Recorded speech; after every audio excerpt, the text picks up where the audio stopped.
There's going to be another ceremony, I'm sure, on the Mount of Olives, and that will be probably the ashes that'll be used more directly on the building of the temple. This is me on the Mount of Olives. You can see the Temple Mount across the valley.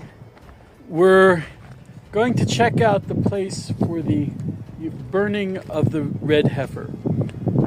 That where we're standing now is the place of the burning of the red heifer. Here, there's a picture that's made by the Temple Institute of the red heifer's sacrifice and burning here on the Mount of Olives. This is where we're standing now, and then the Talmud discusses a bridge that went across the Kidron Valley below us and into the temple that was directly on the other side. So this is where we are. We're standing right here where the Kohanim performed the ceremony of the burning of the red heifer. Well, did you know on July 1st, Temple Institute officials have successfully carried out the long-awaited Red Heifer Ceremony?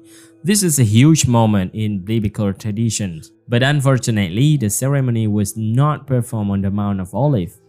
This ceremony was done in Shiloh, the place where they have been keeping the heifer for the last 3 years. But because it was not done on the Mount of Olives, many rabbis and Jewish scholars are questioning the ceremony legitimacy. They said it didn't follow the rule laid out in Jewish law. Many Jewish people disagree with the ceremony, and some prominent Jewish leaders demand the second ceremony to be done on the Mount of Olives. The Temple Institute officials, including Rabbi Azariah Ariel, have explained that the ceremony was done in Shiloh because of the political situation in Israel, and they do not want to heat up the situation. But why does the location matter so much? Well, in the book of Numbers, chapter 19, the red heifer ritual is described as one of the most mysterious and sacred purification rites. It says the cow must be flawless, never used for works, and burned outside the camp, specifically on the Mount of Olives, facing the Temple Mount. From that spot, the priest could look directly at the Holy Temple while performing the ritual. It means to create a spiritual connection between heaven, the temple, and the people of Israel. Just recently, the leaked information from the Temple Institute official have stirred global attention. Right now, the Temple Institute is preparing to perform the Red Heifer Ceremony for the second time, and now they plan to hold it on the Mount of Olives. In a recent video, two men were seen inspecting the site, confirming preparations are underway. But why the exact date hasn't been announced? Well, because right now the Jewish people are facing intense global hostility. Prime Minister Netanyahu recently declared there will be no Palestinian state. The next day, backlash erupted worldwide. This is our city. It is forever our city. It will never be divided again, and there will be no Palestinian state. With full control over the Holy Land, many believe the Dome of the Rock will no longer be shared with Muslims. It's controversial, but believe it or not, it might happen very soon. The third temple is about to be ready. All the pieces are in place. Once they begin, it could rise in less than a year. All of the golden pieces that are being put together for the third temple have been built and are ready. The table of showbread is ready. The menorah is ready. By the way, that menorah made out of pure gold, exactly as it was in its original form. Do you know who built that? A Jew from the Ukraine. Paid for it, millions of dollars out of his own pocket, and returned to Jerusalem. And I could go on and on and on. The third temple Even is the ready. upcoming Red Heifer Ceremony on the Mount of Olives get interrupted or fail. The Temple Institute is ready to build the third temple. They already have ashes from a perfect red heifer burned on July 1st, pure and preserved. That means the construction can begin without delay when the government grants permission to build. Right? Yeah, I actually have some ash in my pocket. Here, you can hold it.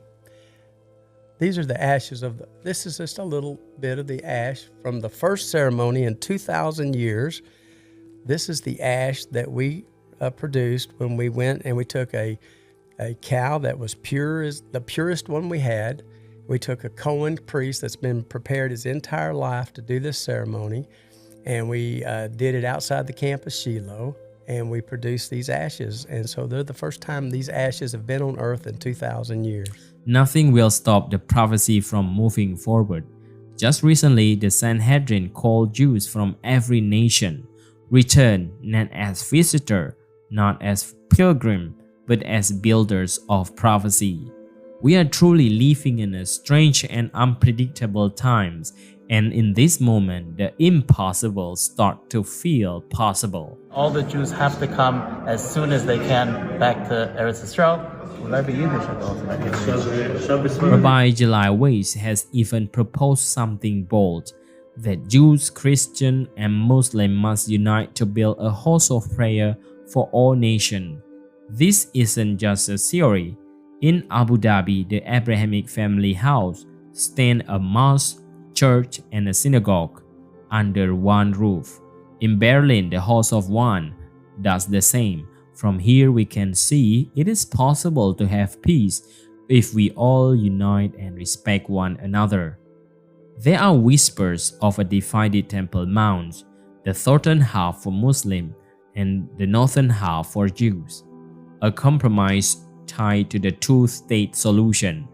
A third temple built north of the Domes of the Rock could be part of a future deal, maybe even in exchange for a Palestinian state.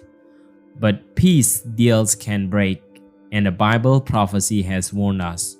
Daniel chapter 9 verse 27 speak of a final agreement, one that lead to betrayal. Yeshua in the Gospel says the third temple will be defiled. The Antichrist will stand in the holy place where he should never be. Satan wants to be worshipped in God's house, in God's mountain, in God's city. But Scripture also promises this won't last long. 2 Thessalonians tells us the lawless one will rise, claiming to be God, but Jesus Christ will return and with his breath destroy him. The enemy may stand for a moment, but the truth stands forever. What do you think? Leave in the comment.